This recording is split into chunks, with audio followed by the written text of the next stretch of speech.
Good evening, everybody. There's a lot of energy in the room. That is good because it is back to school. The August 15th Board of Education meeting is called to order. Mrs. Davis, would you like to lead us in the pledge tonight? Sure. Excellent.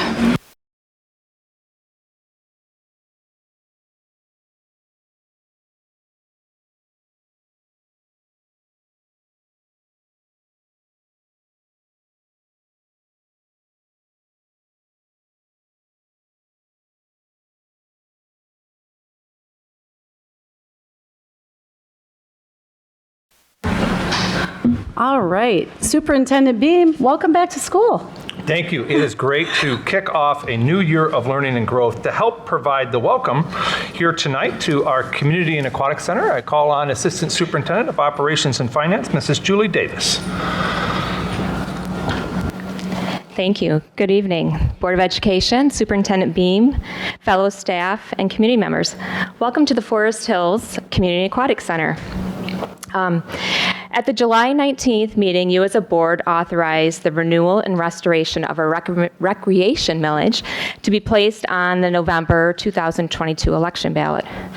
This building and its programs are an example of what that millage helps to fund.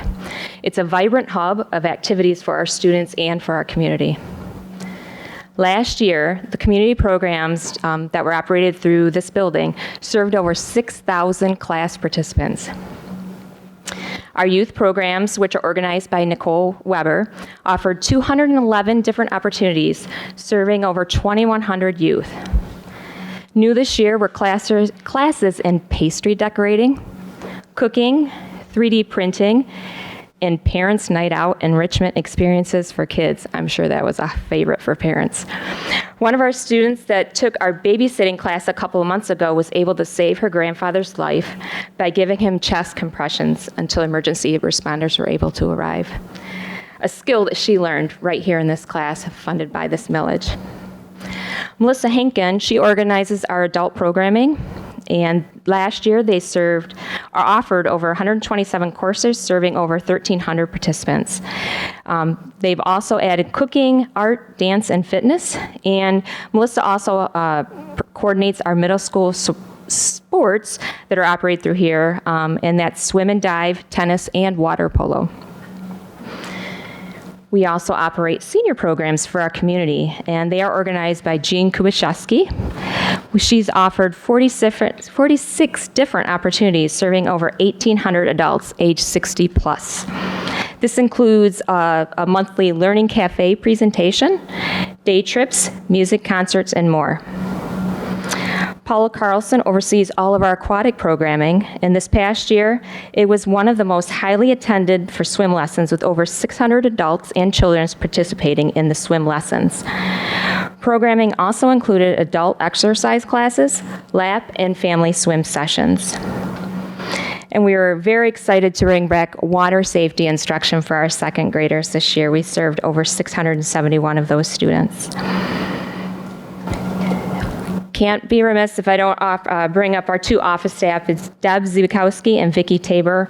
They're instrumental in ensuring everything runs smoothly here, and helping folks as they come into the building and give them direction, and here's where you go for this and that. So they're a tremendous asset to our office here. So it's been another year of fantastic programming. We're finally excited to get back, and we're hoping to offer even more this year. Registration just opened up this past weekend for the fall, and I guess it was just super busy here with tons of people registering for the fall programming. So again, this is just another example of all the good things that are funded with our recreation millage. So welcome to the Community and Aquatic Center. Great, thank you, Julie. I just got my Enjoy Learning in the mail the other day, and I don't know if we want this in the minutes. Jerry will not take a dance class. So, yes, even after all these years. So programming is good, but not for him. Yeah, yes. All right. With that, I think we are going to move into the business portion of our meeting. So I am looking for a motion to approve our consent grouping item 4. Motion to approve the consent grouping items 4A through D. Second. All right. And with that, Superintendent Beam, are there some items you'd like to draw our attention to? Just simply like to note that in the consent grouping, we are recommending approval of gifts to the district. And again, as always, we extend our deepest thanks and gratitude to members of our community who help to extend learning for our students well beyond the classroom and in so many different ways. And also tonight, we are approving the employment of new staff members. And we are so excited about all the new staff members that we have with us coming to us. It brings a lot of energy and a lot of work that's already gone into helping to orient and welcome our new staff members. And we are so pleased for all of our principals and our human resources department for working really hard over the spring and the summer to engage all of our applicants and to bring in a wonderful, high quality group of new educators. That's it that I have. Excellent. Okay.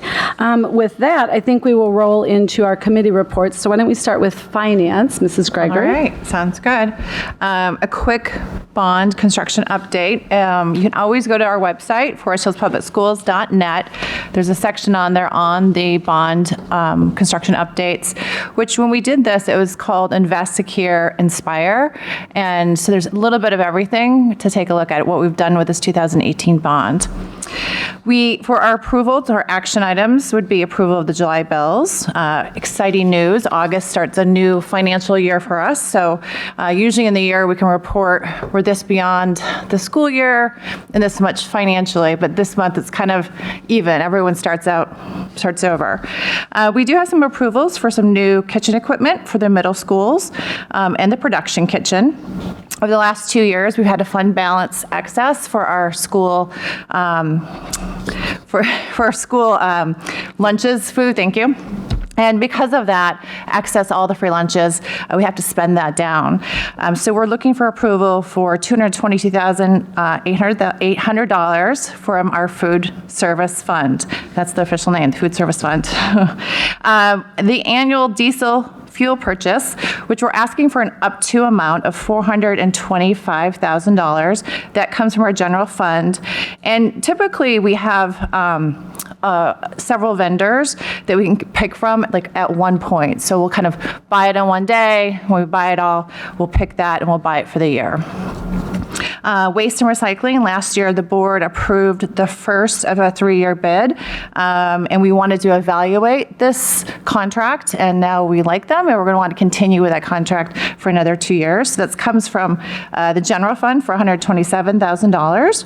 And the last is the purchase of replacement system of our technology in our tech area, which I've had some personal issues with myself. So as tickets come in and issues come in, they tend to get, I wouldn't say lost, but just, there's a lot. So this allows us to support our staff and our students all the way through. And we're looking for $31,900 on this from the general fund. So those are the few items we have. Pretty simple. Excellent. Does anybody have any questions for Mrs. Gregory? Madam President, I would Yes. just add that with the Food Service Fund, we were fortunate enough to receive a grant over the last fiscal cycle. And so that grant's also gone into the Food Service Fund. And again, with the federal government subsidizing the National School Lunch Program for the last couple of years, that has built up the fund balance. And with that grant, the requirements under the law are that we cannot have a fund balance that exceeds 3 months worth of operating expenditures in the food service program. So by making these investments, and in some cases, we are replacing equipment that's 25 to 30 years old, so it brings a better efficiency of operation, and we certainly think it'll bring some advantages for our students who are eating the food each day.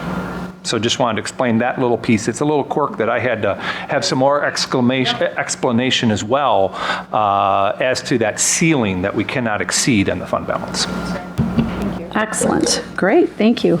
All right. With that, we will move over to our curriculum meeting, which I had the opportunity to sit in. I think Mrs. Vonk is going to provide an update for us tonight. I am. It was really fun to sort of be immersed into that energy that is so characteristic of the start of a school year. So huge treat.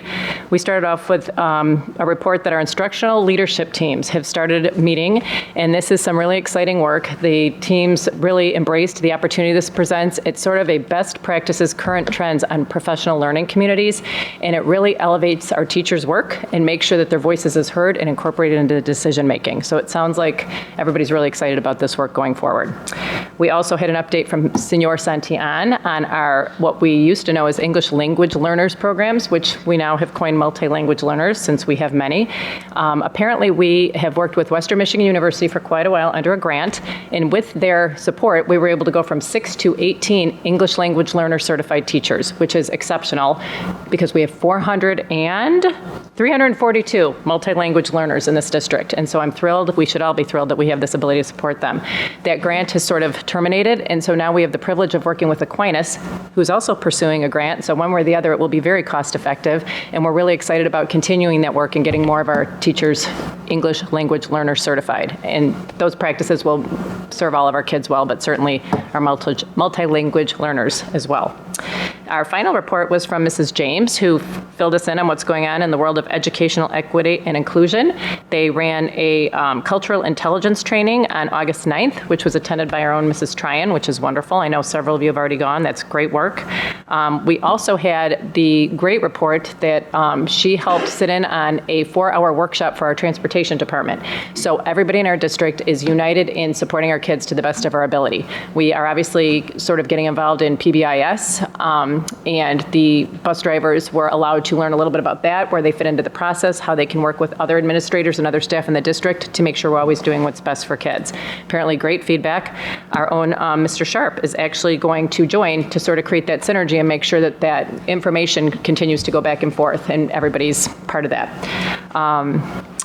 After the reports, we had a few action items. The approval of 4 books: The Lincoln Highway by Amor Tolles, Scythe by Neil Schusterman, Baseball en Abrí y Otros Cuentos by Gary Soto, and Antes de Ser Libres by Julia Alvarez.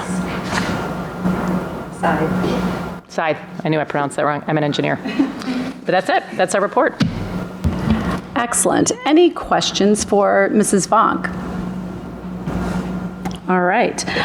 With that, I think we are looking for a roll call vote to approve our consent group. That is correct. Mr. Mashad?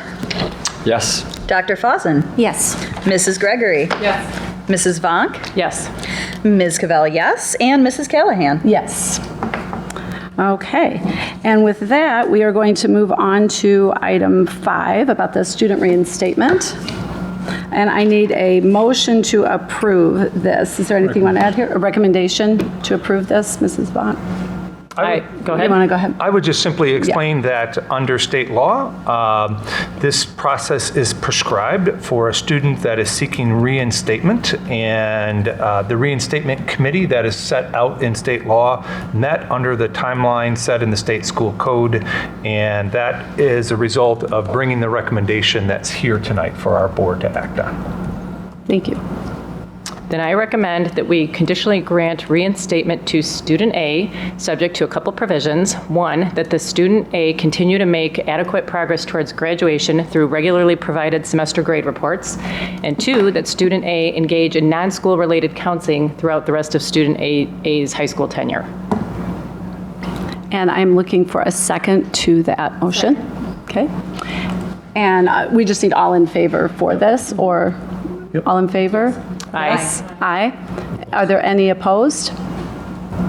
Okay, let the record show everyone was in favor, Mrs. Clements. Okay. All right. With that, I'm going to turn it over to you, Mr. Beam, for informational items, and then you can roll right into your report. Wonderful. For informational items, we are pleased to present the administrative assignments for the upcoming school year. Big thank you to the entire administrative team. They have been working hard all summer to prepare for a new year of learning, and there's a lot of excitement out there, not only among administrators, but among students and families and everyone as we get ready to embark on a new year. I've also approved a small handful of resignations. That's not unusual at this time in the summer. We have a few folks who are relocating, some out of state, and some moving on to different careers altogether, so we wish them well. And with that, I'll move into my superintendent's report. We are, as I said, really excited about a new year of learning that is going to kick off here in one short week. We've got students that do countdown to all sorts of events, and they're doing a countdown to the start of school. I know many kids that I've talked to, and so a lot of excitement out there, and we are excited to have a year of learning that really focuses on all of our students' learning needs and their growth. And I know staff are very excited as well. I've talked to many staff members over the past several weeks, and there's a lot of excitement that's building there. We're also excited about the learning that's taking place with our students. We've been able to see some measures that have come back to tell us how our students are doing. We see strong achievement in reading and mathematics. We'll have more achievement measures coming to us. Just like when you go to the doctor, you want to see many different measurements to tell you your overall health, and we'll continue to pull those in and look at those. But even if we have 95+% of our students achieving, we want to make sure that we're focusing on those who also could use some removal of a barrier or some way to help all of our students achieving. That's right in our vision statement of all students achieving, all learners achieving individual potential. So we are excited about that, and we've been focused on launching a great start to the school year. This work happens through our staff members, and we are very excited, as we saw here tonight, to welcome new staff members to the district, and also so many returning staff members as well. Right now, it is a challenging time in education, as we've seen the reports across the country, as many states are thousands upon thousands of teachers short. We know of school districts here in West Michigan that are dozens and dozens of teachers short, still with school beginning a week from now. So we are pleased that we are staffed. We're still looking for folks that traditionally help as paraprofessionals and help our staff members, whether that's at lunchtime or at recess, or providing some assistance to a student that may have a disability and needs an extra set of hands. That's something we usually do at this time of the year, so we're still working in that area as well. One area of big focus has been our transportation department and staffing in that area. We are thrilled that we have 15 new drivers that have come to us over the summer for our full-time driving positions, and that we have 10 new drivers coming to us for part-time driving positions and substitute driving positions. Sometimes drivers are only able to work in the mornings or work Wednesday, Thursday, and Friday, or only in the afternoons. All of those things help. Life happens with everyone, and there are times where we need, again, an extra driver here or there to fill in or take a trip someplace as well. We're also excited about being able to service our students in educational athletics with athletic trips to away events as well, and that's something our transportation team and athletic directors have already been working on. And again, we are so very grateful for everyone that comes together to work directly with our students, whether it's our custodial team, our food service team, folks in the front office, and certainly our teachers have worked extremely hard, and that's showing. It's showing in the growth that we're seeing in our students, and we're excited to build on that as we move forward. One of the things that Mrs. Davis already talked about, but just to reiterate again, it was 20 years ago, almost 20 years ago, 19 now, that the district brought forth for the first time a question to our community about starting a recreation millage. Recreation millage opportunities have been a tool in state law for many, many, many decades. Goes back, I think, to the 1920s and 30s, actually.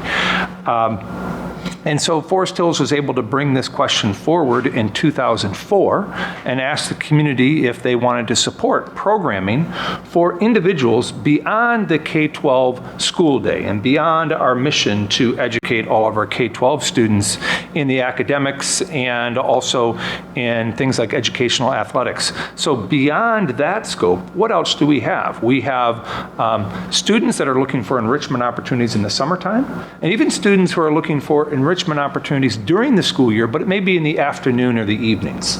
And it could be preschool students as well that are looking for opportunities and families looking for opportunities. Again, opportunities for adults as adults are looking to continue to further their own skills. And it's a whole, you've got the catalog there, it's right here, a whole variety of categories and interest areas that we have, and then also for our senior citizens. And this is an area where our senior citizens come together quite a bit for fellowship, exchange of ideas, supporting one another, and we appreciate all those opportunities. So that's really looking at educating the whole person, from very young all the way to our wisest folks in the community. And that question is up for renewal, not for an increase, but for a renewal. When the district originally brought this question, it was a 20-year millage. We're looking to turn it into a 10-year millage. That way it brings the question up a little bit more frequent for our community, so we don't have to scratch our heads and say, now what's that for again? So that's the idea there with the recreation millage renewal on the November ballot. We also wanted to put it on the November ballot because we know that's a ballot that there's a general election going on, so it's not additional cost to the school district or to our taxpayers to bring that question forward. We've also been busy this summer with renovations to our school buildings, so lots of work going on. We are excited that we are bringing to a close a 25-month project at Orchard View Elementary. Orchard View, as we looked at our assessment and audit work for some years ago, was the most densely populated building, meaning the amount of square footage per student was the smallest amount, so we wanted to create a little bit more elbow room there for students and staff members to do great work. And it's also a building that served our community very well for many decades, but also showing its wear. So we're very excited about this, and we look forward to scheduling an event for the community to celebrate once we have all of those final details taken care of. But it's going to be wonderful as students and staff and families stream into that building over the next few days and weeks, and just finishing up the final work there. As we finish these projects, we're also bringing in new classroom furnishings. So this is something that we talked about as we presented the 2018 bond to the community, that we wanted to, here we are, a furniture capital of the world of sorts, and we wanted to make sure that we were bringing in furniture that's dynamic and flexible and movable for our teachers and staff and students. And so as we are wrapping up these projects, we populate those buildings as well with the new furniture. So that's coming in for Orchard View. And then also at Collins and Thornapple, we are well in the middle of those projects, but these projects are designed to go on as we rotate around the building, different places that are under construction and cordoned off from the occupied spaces where students and staff are. And we have made good progress this summer. Summertime is a time for lots of heavy work. So we create quite a bit of dust and then are cleaning it all up right now so we can be ready. And all of these projects are inspected by state inspectors. Public schools are governed by the Bureau of Construction Codes. And so the state inspectors come in for the Office of Fire Safety, and electrical inspectors, plumbing inspectors, engineers as well, coming in and looking at all this work. We're very pleased with the partnership that we've had with Owen, Ames, and Kimball, a long-standing construction management firm here to help guide this renovation project at Collins and also Thornapple. So those will continue for many months throughout this school year. We also have renovation work that we're well underway at Central Middle School. In the eastern wing is where we are of that building right now, doing quite a bit of work there and making good progress. Also, we will be launching work with the Pine Ridge Elementary and Ada Vista coming up as well. And then we continue to look out at the other buildings that we've got, coming back and doing interior work, eventually to Central High School, more work at Northern High School, some outdoor site work at Eastern and Northern campuses as well. So quite a bit that's happening in that space. And so we appreciate everyone's work and support of that. Also, good news to report, since last we met in a regular meeting, we've had great achievement in educational athletics. All three of our high schools were able to take students forward to the state level and bring back championships. Educational athletic programs are not about championships, are really about the experiences and the learning that students can have beyond the classroom and on the court and on the field. And our students and teams represented us so very well. So we will be bringing those students and teams for recognition that earned state honors this spring. They will be coming to our September meeting. So that'll be fun to congratulate them in person. We'll need a big room. We will. We look forward to that. We'll find one. Do we have the state championship? Sure. So Eastern, Sorry. you are testing me. I'm making sure I don't miss any. Eastern baseball won the state championship, and that was a first for them. That was fantastic. And then Central High School girls soccer, and then Central High School boys lacrosse, and then Forest Hills Northern girls tennis. I don't know how many championships it's been for girls tennis. All of them, yeah, all the years. So those are the ones that we've got, and great work. Lots of excitement on that, yeah. And then finally, just looking forward to kicking off, again, a great new year of learning and growth. I remember vividly the summer between my 4th and 5th grade year as a youngster, getting excited to go to school to see who my teacher would be. Because back then, what we did is you would go to the school like a week early in the evening with your parents, and you would go around and there would be a list posted on the door of each classroom. And I could see that Mrs. Hoffman was going to be my 5th grade teacher. And so a week later, it's the first day of school, and I go in, and here's this man in front of the room. And I said, that's not Mrs. Hoffman. I know Mrs. Hoffman as a 4th grader. I remember seeing her all the time. Where is she? And I thought, oh, great. We have a substitute teacher on the first day of school. Well, it just so happened that they added a few more students, so they opened an additional classroom. This happened back in the 1970s as well. And there was Mr. Anderson, who I did not know, and nobody in our school knew who Mr. Anderson was. He was new to us. But that year changed my life forever. That was the first time that I looked and I said, I have the ability to be my own person and learn deeply and achieve. And I had someone who looked at me not as the youngest of 4 boys in the Beam family, but instead as my own individual person. And it was just that 5th grade year that I will never forget. And I was honored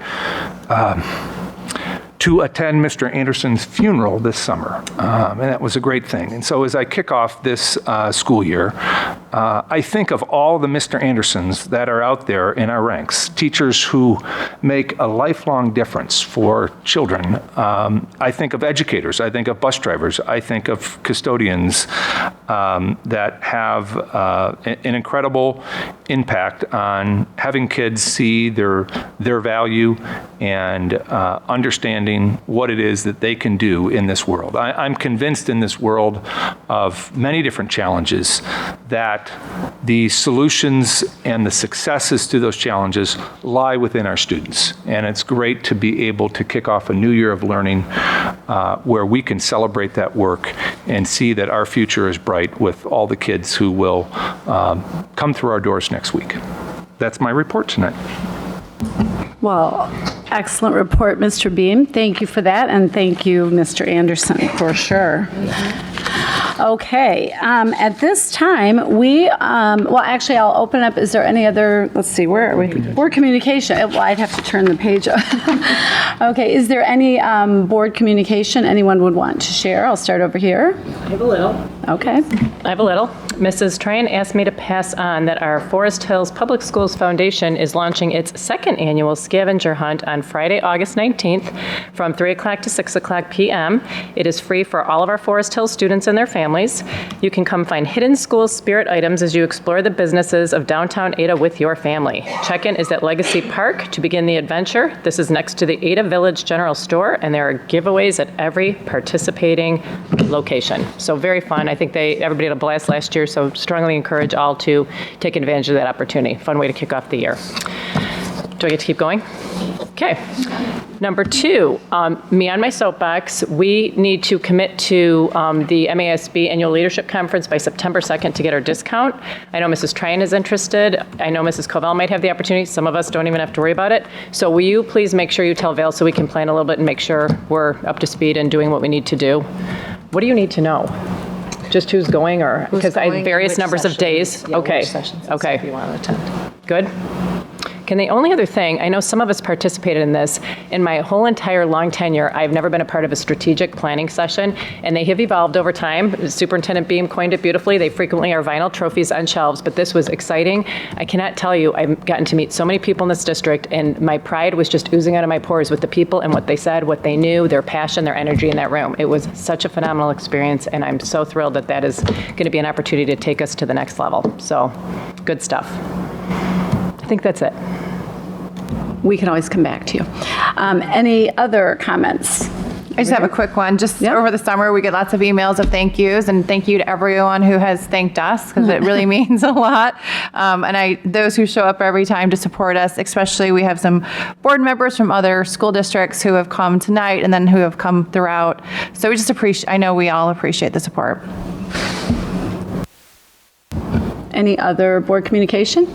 You look like you had something to say. You're looking snappy tonight. I thought maybe, okay. Okay, all right. And Elizabeth Brink is in the back, so if anybody has questions about the scavenger hunt, she's actually here in the green in the back. I thought I saw her come in. So yes, she is here. The only other thing I would bring up is I did have the opportunity to go to an event that Elizabeth was having with the board for the Forest Hills Public School Foundation, and they were actually having their first meeting of the year. They're talking about doing some strategy work, and it's really great to see what the foundation does to support the work of the district. So lots of great things there, and it was great to be with another group of parents and community members that are supportive of the foundation. And yes, and then to kick off the first, I was with the first group of people to welcome in with you and teachers and community members and a whole host of people kicking off the strategic planning. So it's going to be a fantastic year for sure. Yeah. And we're excited to engage the community this fall in that work as well, as we look to engage all the community in their feedback as well on that. So that'll be great. Excellent. All right. Well, I think at this time, there is a back on here. Okay. That concludes the regular portion of the business of the meeting. So at this time, we will open it up for public comments, and we have provided probably up there, or Val can help anybody out, is we do have the policies for public participation in board meetings. So for any of you that would like to share in public comments, we welcome that. The way that we're going to do it this year is we're always going to start with students first. So if there are any students present, so even I don't think there are any tonight, but that way you know that we're always going to do it that way. We focus on the students first, so we will offer that up to students, followed by parents that are in the district that want to share something, and then followed by community members after that. So we'll do that. When we do have you come up here, you can read all the details about this. We would like you to state your name and your address, and then please limit your comments to 3 minutes. I'm not going to go through and read all the details here. So I will start out and ask if there are any students that would like to make public comments. Now would be a great time to come forward. And I think they're all enjoying the last days of summer. Yes, so, all right. And then if there are any parents or caregivers in the community that would like to make public comments, now would be a great time. Please come up. We would love to hear from you. And while you're doing that, if you are going to come forward, I guess the only other thing that I will point out is this is public comments, and we will take notes, and if there's immediate action that has to come, we work with Superintendent Beam and Mrs. Clements to make sure that people in the district follow up, because we have open hearts and open ears, but we are the farthest away from fixing something if there's some problem that needs to be addressed. So we will make sure Superintendent Beam does that. So I will now pause and welcome up any other parents, caregivers, or any community members that would like to speak. Thanks. Hello, my name is Stephanie Boone. I live at 2205 Knoll Point Drive. And I'm here with a request of the board. This is something that's been weighing on me for a long time, almost a couple years already. There is a teacher within the district. He teaches at Northern Middle and Northern High School. His name is Jeffrey Wieringa. And he has been displaying harassing behavior on social media for a good couple years already, toward myself, definitely, and I've seen it toward others as well. I'm not quite sure why I'm being targeted specifically, but as soon as it started, I blocked him on social media from any platform that I could, but he would seek me out on his own. He would find me on different social media platforms, email me with harassing messages, condescending messages, obscene messages, and I just want to make the board aware. I did go ahead and, I was hoping he would just figure it out, leave me alone. Don't mess with me. I don't know why he's doing this. I've never once responded to him, ever. But I did look in the board policies finally just to see, is there something that the district should or could be doing about this? And I see in the Series 4000, employee conduct and ethics, I'm seeing the 4201 definitely looks like it says staff should be, whether they are on school grounds or not, that they should be professionally communicating with students, parents, guardians, colleagues, board members, etc. I can tell you, and I would love to just send you some emails. I don't know what your process is, but if you could please reach out to me. I'm going to give you my phone number right now. It's 616-862-9832. I would very much appreciate if one or more of you could reach out to me. And I have screenshots of plenty of different things that this man has done. And quite frankly, I'm starting to feel very uncomfortable for my own safety with some of the things that he's done. I know I talked about this at another board meeting, but it shakes me up every time I get a message from him. Also, there's another policy, 4217, employee use of social media. And it's looks to me like whether they are on paid time or not, they are supposed to make clear that if they make a post with, that explains their views, they are supposed to state that they are their own views and not the district's views as applicable. And he has never done that. He just, there's times where he'll even say, I'm a teacher and here's what I think about Stephanie Boone. And it's not okay. So again, I would very much appreciate if you would reach out to me. Thank you. Thank you, Stephanie.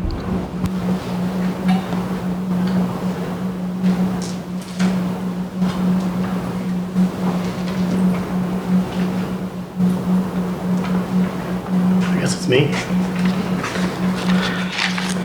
Could you please state your name? Of course. And limit your comments to 3 minutes. Thank you. Vincent Monahar. This presentation is rated PG, just for language. I'm sure you're thrilled to see me after that hiatus. So why am I standing here? Well, let's start with Amendment 1. It states that Congress shall make no law respecting the establishment of religion or prohibiting the free exercise thereof, or abridging the freedom of speech or of the press, or of the right of the people peaceably to assemble and to petition their government for a redress of grievances. Amendment 1 tells us what the national Congress may not do. The 10th Amendment relegates regulations on books to the state and local governing bodies, you.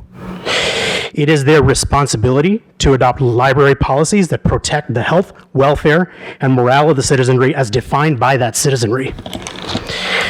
Removing material from a school library and placing it in a public library is particularly important. It is a school's obligation to educate in an age-appropriate and nonpartisan manner. Removal of books from school libraries also has legal precedence.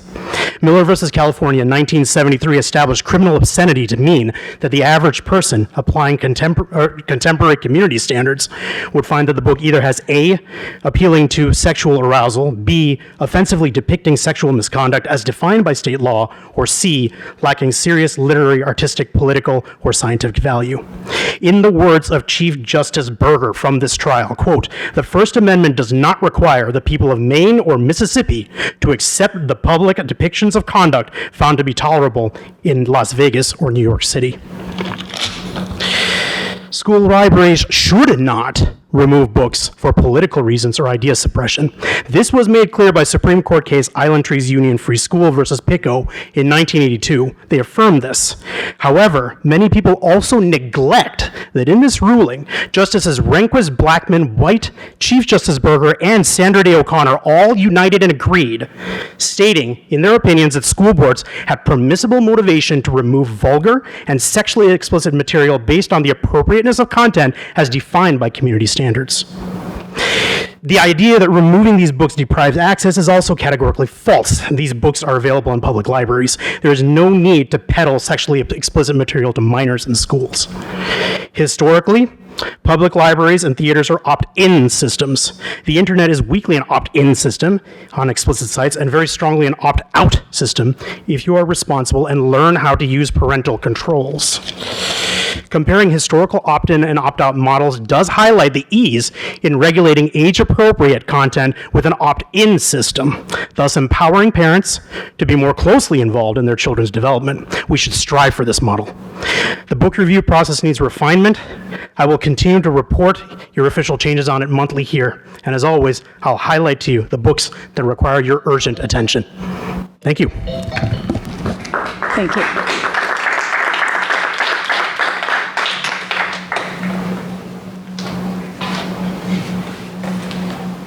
My name is Doug Lee, and I live at 8613 52nd Street.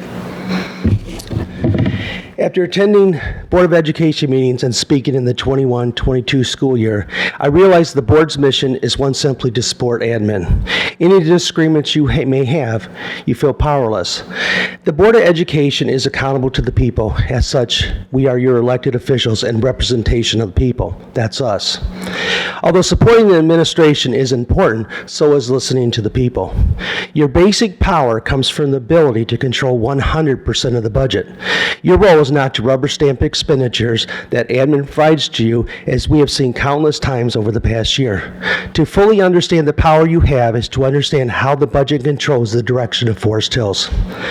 To fully support admin is an acceptance of failing academic proficiency scores in core classes among 8th graders or 11th graders, record decreases in student enrollment due to home and private schools, and most of all, division in the community. When you chose to fund third-party programs in opposition of the will of the majority and bend to the very small liberal segment of the population, you create division. So what do I mean, control the budget? One example, if you refuse to fund any third-party programs and subscribe to SEL social-emotional learning programs as its core, defund them. You have the power. Dan's role as superintendent is to make the transition seamlessly. We've all been here to agree on the desire to fix the pornographic book access to our students, but here we are another year later. Want to truly fix this issue using the control of your budget? Making motion today to suspend the purchase of all new books district-wide until we have a permanent solution to the problem. Just watch how fast admin will solve that.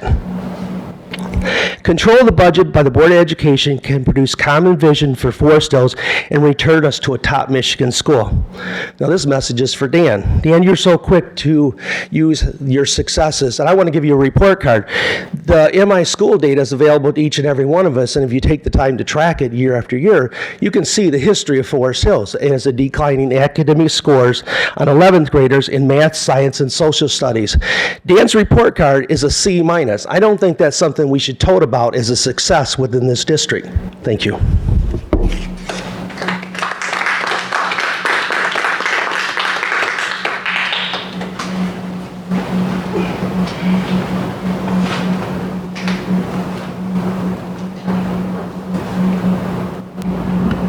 Any other comments? Okay. All right. With that, just to wrap up again on the public comments, we take notes on this. If there are action items that the board or the superintendent needs to take, we will get back with all those parties in the very near term. With that, I think if there's no other comments, I'm looking for a motion to adjourn. I move that we adjourn this Board of Education meeting. Do I have a second? And we have a second from Mrs. Gregory. We are adjourned.